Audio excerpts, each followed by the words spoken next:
નમસ્કાર દર્શક મિત્રો, મિરર ઓફ ધ વર્લ્ડ ન્યૂઝમાં આપ સૌનું હાર્દિક સ્વાગત છે। ઉત્તર પ્રદેશના પ્રયાગરાજમાં હાલમાં મહાકુંભનો મેળો ચાલી રહ્યો છે, ત્યારે દેશ વિદેશથી કરોડો લોકો તેમાં ભાગ લેવા પહોંચી રહ્યા છે।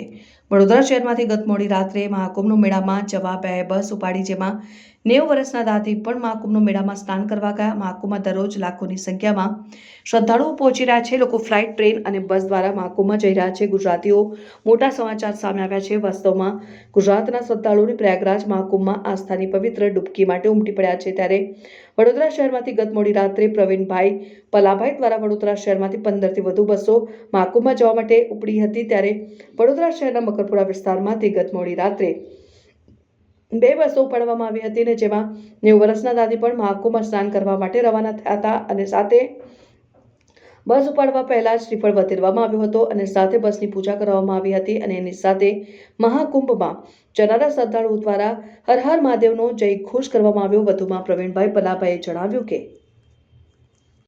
કેમ આંખમાંથી આંસુ આવી ગયા? ખુશી થાય છે? ખૂબ આનંદ આવ્યા,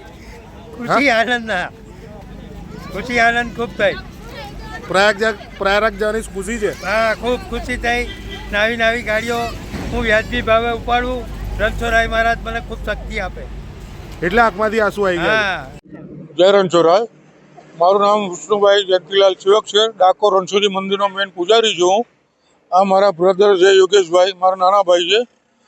એમના તરફથી કાયમ માટે દર વીકે 2 લક્ઝરીનો પ્રવાસ મહાકુંભનો થાય છે। અત્યારે મહાકુંભ સંગમ ગંગા સ્નાન માટે દરેકને અહીંથી વડોદરાવાસીને, આજુબાજુના ગામોના, અમદાવાદ, નડિયાદ, આણંદ વત્તા વિદેશી જે કોઈ અહીંયા આવ્યા હોય એ લોકો પણ આ બસનો લાભ લે છે। બહુ સુંદર વ્યવસ્થા છે બસમાં। ત્યાં પ્રયાગરાજમાં સ્નાન માટે 24 કલાકનો સમય ત્યાં બસ રોકાય છે। કોઈને કોઈ તકલીફ પડતી નથી, રહેવા જમવાની બહુ સુંદર સારી વ્યવસ્થા હોય છે। યાત્રાળુ પણ ખુશ હોય છે, અને આ જોઈને હું પોતે પણ ડાકોરથી આજે આ બસની અંદર પ્રવાસે અને ગંગા સ્નાન માટે હું જઈ રહ્યો છું। મારી જોડે ડાકોરના બીજા પૂજારીઓ અમારા 10 છે, એ બધાને હું લઈને આવેલો છું, અને બહુ સુંદર પ્રવાસ કરે છે। મારી એટલી જ અપીલ છે કે વડોદરાના રહેવાસી કે આજુબાજુના જે કોઈ તમારા મીડિયાના માધ્યમથી આ જોતા હોય એ લોકોને વિનંતી છે કે આ બસનો સંપર્ક કરશો તો બહુ જ અનેરો લાભ મળશે। ઓછું ભાડું, સુંદર વ્યવસ્થા, સારી વ્યવસ્થા, ત્યાં જમવાથી મળીને બધી કરવામાં આવે છે, બહુ યોગ્ય છે। અત્યાર સુધીમાં 14 બસોનો પ્રવાસ થયેલો છે, અને હજુ બીજી 10 બસો જવાની સંભાવના છે, કારણ કે ફૂલ પેસેન્જર જાય છે અત્યારે, ને કોઈ તકલીફ પડતી નથી। આજે બરોડાથી બસ જઈ રહી છે, એ કુંભ સ્નાન માટે જ જઈ રહી છે। પહેલાં અહીંથી અમે ઉજ્જૈન જઈશું, ઉજ્જૈન રોકાયા પછી ઉજ્જૈનથી ચિત્રકૂટ જઈશું, ચિત્રકૂટથી ડાયરેક્ટ પછી પ્રયાગરાજ સવારે પહોંચીશું। પ્રયાગરાજ સ્નાન થઈ જાય એટલે પછી એ દિવસે રાત્રે અમે અલ્હાબાદ ફરી અને બનારસ નાઇટ રોકાવાના છે, ત્યાંથી પછી પરત આવવાના। રીતે ઉપાડતા રહે, નવી રીતે સાથ આપતા રહે એકબીજા, એટલી અમારી પ્રાર્થના છે ભગવાન પાસે। મેળામાં જઈ રહ્યા છો, શું કહેશો? બસ બધા માટે પ્રાર્થના, અને સારી રીતે બધા જઈને આવે, ને બીજા બાકી હોય એ જઈ આવે સારી રીતે।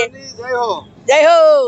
અમે નીલકંઠ સોસાયટીમાં રહીએ છીએ, નીલકંઠના રહીશો છે। છેલ્લા કેટલા વર્ષોથી અમે પલાભાઈ સાથે પ્રવાસમાં જઈએ છીએ। પલાભાઈની પ્રવાસમાં ખૂબ સુંદર વ્યવસ્થા હોય છે। તેઓ સાથે અમે ઘણા બધા પ્રવાસ કર્યા છે, અને દરેક પ્રવાસમાં તેમની સુંદર મેનેજમેન્ટ સરસ હોય છે। અને અત્યારે અમે મહાકુંભમાં મેળામાં સ્નાન કરવા માટે જઈ રહ્યા છીએ। ભગવાન અમારું આ પવિત્ર સ્થાન સક્સેસફુલ કરે એવી મહાદેવજીની પ્રાર્થના। બીજા શ્રદ્ધાળુઓને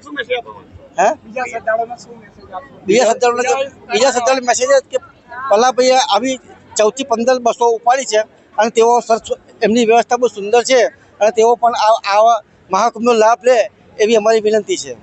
આજે અહીંયાથી ઉજ્જૈન જઈશું, નીલકંઠમાંથી ઉજ્જૈન જઈ રહ્યા હતા, ત્યાંથી અમે પ્રયાગરાજ જા રહ્યા, ત્યાંથી અમને સારી રીતે ભગવાન ગંગા મૈયા અને ભોળાનાથ સારી રીતે દર્શન કરીને અમે આવીએ એવી અમારી શુભેચ્છા ભગવાનને અમે ભોળાનાથની એવી પ્રાર્થના કરીએ છીએ કે બધા સારી રીતે, અમે આજથી નહીં 10 વર્ષ પહેલાથી એમની સાથે અમે જઈએ છીએ। અત્યારે 14ની બસ ગઈ અને 15મી જાય, સારી રીતે ભોળાનાથ અમને સારી રીતે ગંગા મૈયામાં દર્શન કરીને પરત આવે એવી શુભેચ્છા। આજે બરોડા નીલકંઠ સોસાયટીમાંથી આજે અમારી એક બસ છે ગાયત્રીનગરથી છે, 2 સુભાનપુરાથી છે। અત્યાર સુધી અમારી 14 બસો નીકળી છે, અને હજુ પણ આગળ નીકળશે એવી અમારી કામ ચાલી રહ્યું છે, અને શ્રદ્ધાળુઓ અમારી જોડે જોડાય છે।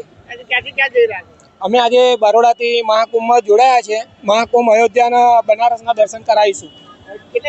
તમે સ્ટેન્ડ લેવાના છો? અહીંથી અમારે અહીંથી ઉજ્જૈન મહાકાલ કરીશું, બનારસ, અયોધ્યા, કુંભ પહેલા વર્ષે કુંભ નહીશું, પછી જે ટાઈમ મળશે બધું અમે દર્શન કરવા તૈયાર છે.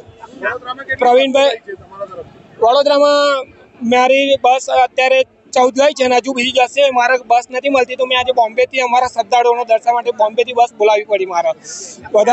મારું નામ પ્રવીણભાઈ, સાઈ ટ્રાવેલ્સમાંથી બોલું છું, પલાભાઈથી ઓળખાય છે મને.